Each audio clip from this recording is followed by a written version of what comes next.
वासुदेवाय ॐ नमो भगवते वासुदेवाय नारायणं नमस्कृत्य नरं चैव नरोत्तमं देवीं सरस्वतीं व्यासं ततो जयमुदीरये नष्टप्रायेषु भद्रेषु नित्यं भागवत सेवया भगवती उत्तम श्लोके भक्तिर्भवति नैष्टिकी.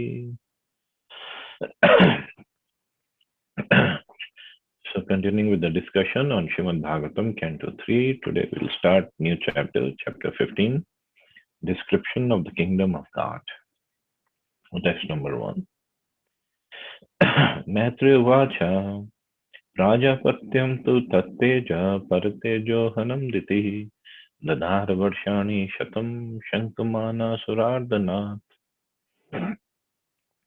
Sri Maitreya said, My dear Vidura, Diti, the wife of the great sage Kashyap, could understand that the sons within her womb could be a cause of disturbance to the demigods.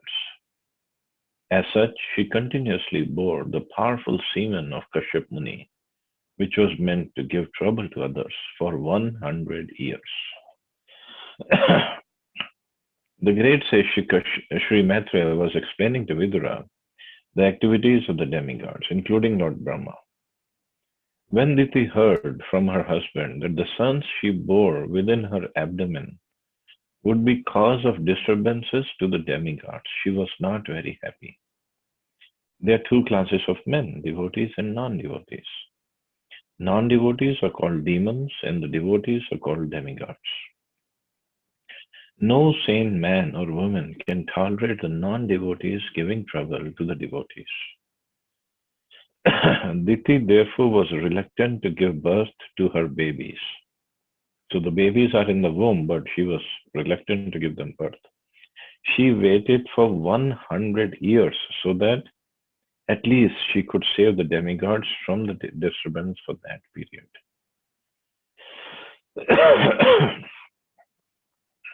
So this was her mood, although she is a mother. And in previous chapter we saw how she was satisfied that Supreme Lord will kill my sons and I'll have a great grandson, a wonderful devotee as a grandson. But still she knew that these boys of mine will give trouble to demigods. So she kept them within her womb for 100 years. It's amazing. And this is the power of all these sages and the austerities she has done. Loke tena hata loke lokapala hatojasaha nyavedayan vishvasrijay dvantavyati karam disham. By the force of the pregnancy of Diti, the light of the sun and moon was impaired in all the planets, and the demigods of various planets, being disturbed by that force as the creator of the universe, Brahma. What is this? What is this expansion of darkness in all directions? It appears from this verse of Srimad Bhagavatam that the sun is a source of light for all the planets in the universe. The modern scientific theory that states that there are many suns in each universe is not supported by this verse. It's understood that in each universe there is only one sun which supplies light to all the planets. In Bhagavad Gita, the moon is also stated to be one of the stars. There are many stars, and when we see them glittering at night, we can understand that they are reflectors of light, just as moonlight is a reflection of sunlight.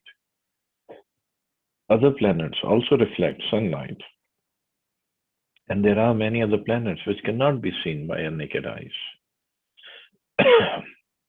The demoniac influence of the suns in the womb of Diti expanded darkness throughout the universe. So there are two things in this verse.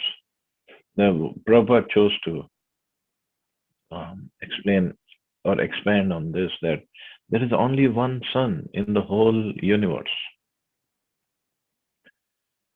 And because of the sun light, the reflection of sunlight jumps into moon, and then moon reflects that light.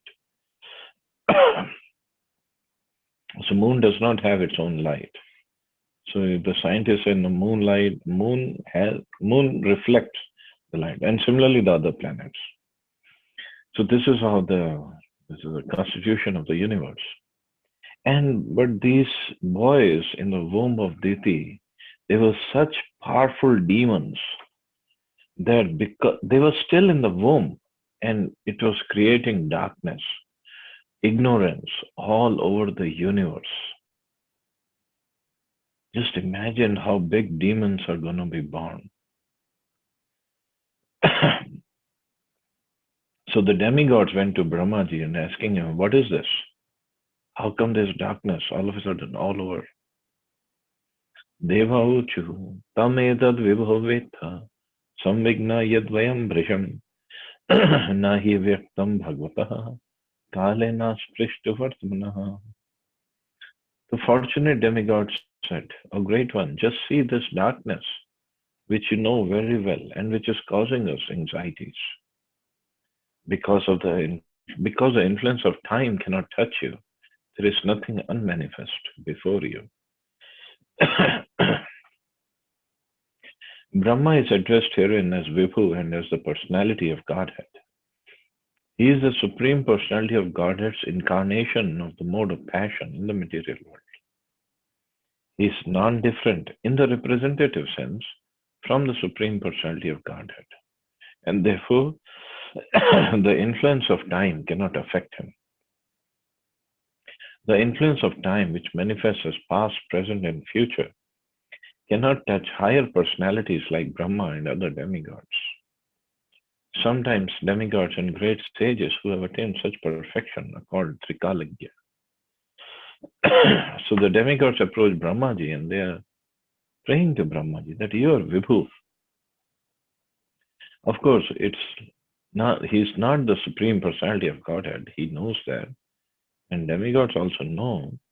But he is a representative, so in that sense, he can be called Vibhu.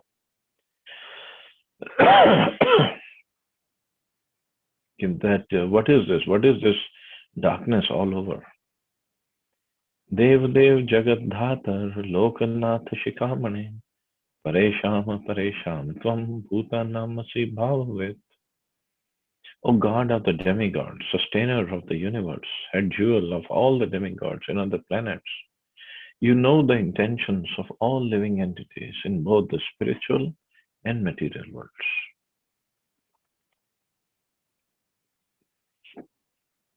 Because Brahma is almost on an equal footing with the personality of Godhead, he is addressed here as the God of the demigods.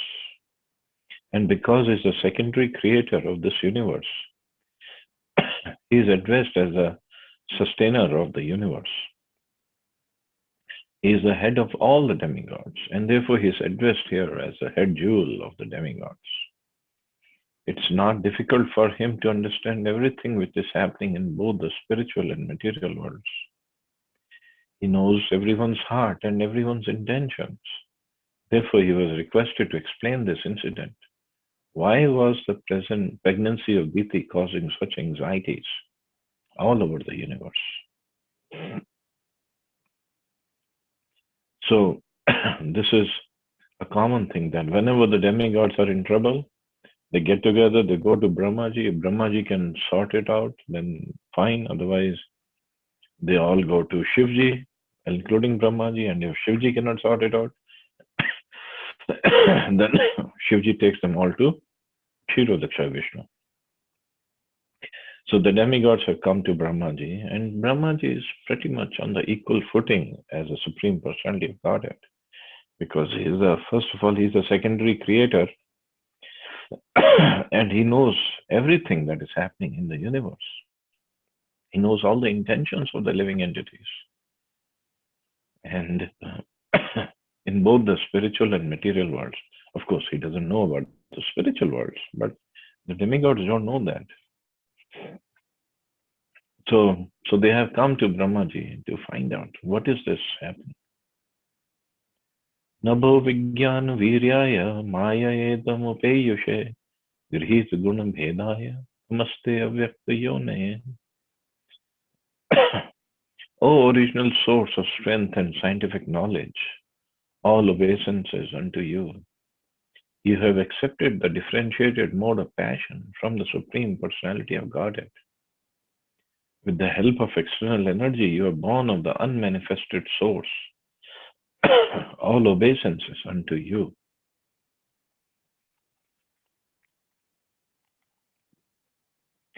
The Vedas are the original scientific knowledge for all departments of understanding, and this knowledge of the Vedas was first impregnated into the heart of Brahmaji by the Supreme Personality of Godhead. Therefore, Brahma is the original source of all Vedic knowledge, all scientific knowledge. He is born directly from the transcendental body of Garbhodaksha Vishnu, who is never seen by any creature of this material universe, and therefore remains always unmanifested. Brahma is stated here to be born of the unmanifested. He is the incarnation of the mode of passion in material nature, which is separated external energy of the Supreme Lord. See how the demigods are approaching Brahmaji. First, they are praying to Brahmaji. And they're glorifying Brahmaji. And then in the glorification, they're also asking questions, but they're glorifying him, they're praying to him, they are ascertaining his position. That you are the source of strength and scientific knowledge. Of course, Brahmaji gets some knowledge from Krishna, but demigods, they don't know that. You have accepted the differentiated mode of passion from the Supreme Personality of God, at least they know this. And you're born from the unmanifested source because they have never seen Garbhodaksha Vishnu. Only Brahmaji has seen Garbhodaksha Vishnu. Ye tvanyannena bhavena bhavyanti atma bhavanam atmani pravta bhuvanam param sad asad atmakam. O Lord, all these planets exist within yourself, and all the living entities are generated from you. Therefore, you are the cause of this universe, and anyone who meditates upon you without deviation attains devotional service. So Brahmaji is so powerful. All the demigods are approaching him and telling him, anyone who meditates upon you without deviation attains devotional service. Tesham supakva yoganam jittashvasendriyatmanam labdha yushmat prasadanam na kutaschit parabhava. There is no defeat in this material world for persons who control the mind and senses by controlling the breathing process and who are therefore experienced, mature mystics. This is because by such perfection in yoga they have attained your mercy.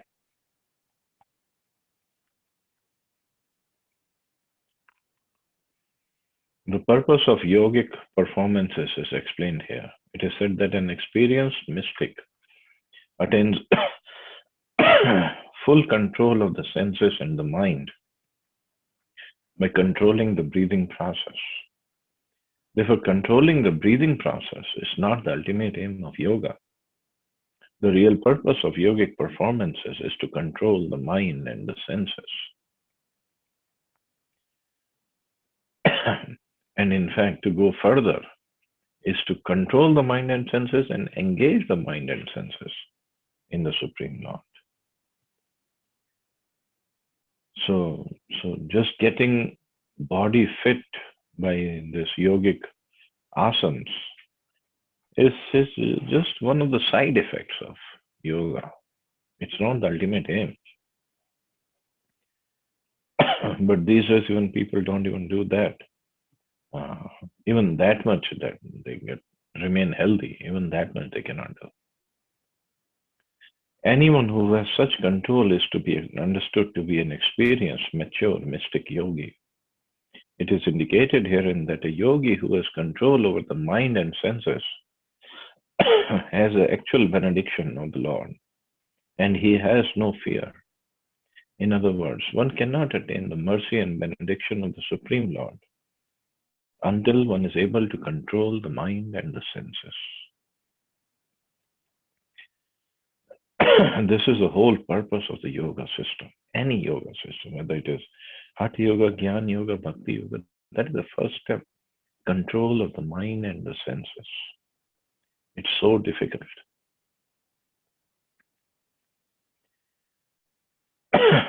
This is actually possible when one fully engages in Krishna consciousness. A person whose senses and mind are always engaged in the transcendental service of the Lord has no possibility of engaging in material activities. The devotees of the Lord are not defeated anywhere in the universe. It is stated, Narayana Para Sarve, one who is Narayana Para, or a devotee of the Supreme Personality of Godhead, is not afraid anywhere, whether he is sent to hell or promoted to heaven. This verse will come in 6th canto. And this is a conversation between Lord Shiva and Parvati ji and the incident of Chitraketu. But anyway, when it comes, we'll read. So the idea is about the yogic process means to control the mind and the senses. And Prabhupada says, Krishna consciousness. So bhakti is the easiest way. Actually, it is the easiest way. But if we do proper bhakti, then it is easy. Text number 8. Yasya vacha praja sarva gavastante yantrita haranti balima yatas tasmai mukhyayate namaha. All the living entities within the universe are conducted by the Vedic directions. As a bull is directed by the rope attached to his nose, no one can violate the rules laid down in the Vedic literatures. To the chief person who has contributed the Vedas, we offer our respect. The Vedic literatures are the laws of the Supreme Personality of Godhead. One cannot violate the injunctions given in the Vedic literatures any more than one can violate the state laws. Any living creature who wants real benefit in life must act according to the directions of the Vedic literature. In fact, this is also said in Bhagavad Gita, where it said, if one does not follow the scriptures, then one cannot be peaceful in this world. And if one is not peaceful, how he can be happy?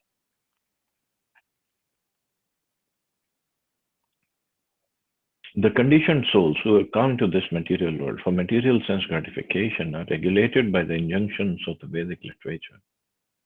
Sense gratification is just like salt. One cannot take too much or too little, but one must take some salt in order to make one's foodstuff palatable. Those conditioned souls who have come to this material world should utilize their senses according to the direction of the Vedic literature. Otherwise, they'll be put into more miserable conditions of life.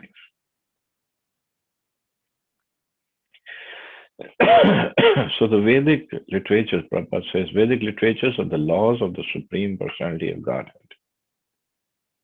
And one cannot violate the injunctions more than one can violate the state laws.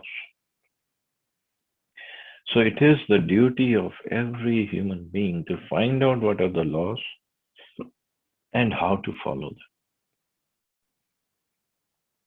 Spiritual master and the sadhus, they are the guides. How we can implement those laws, how can one live according to those laws? And what are those laws? But it is a duty of a living entity to find out those laws. Just like Prabhupada has given this example. In India, we drive on the left-hand side of the road. In America, we drive on the right-hand side of the road. Now, if somebody comes from India to America and he is used to driving on the left-hand side of the road, and if he takes a car and drives on the left-hand side, police is going to catch him and give him a ticket, give him a fine.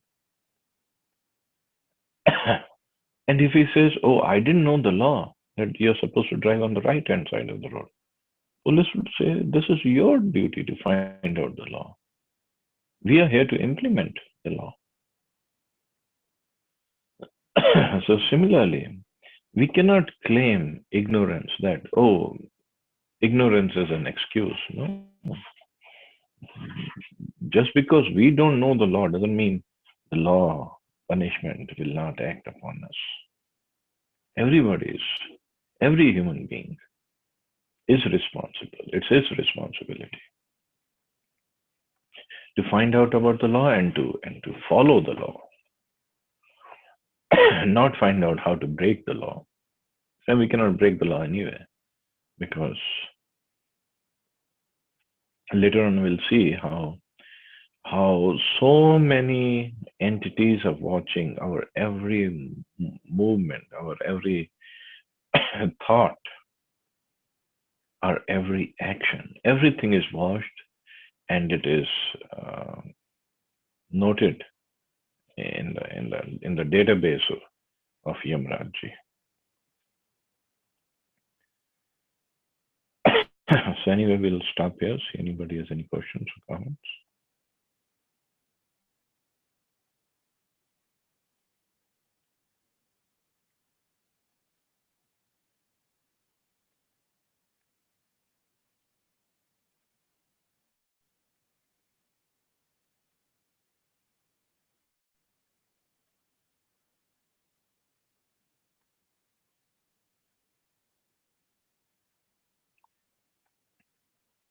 So you all must be getting ready for the new year. Oh yeah, one more announcement. Next 2 days I'll be out of town, so I won't be able to take the class.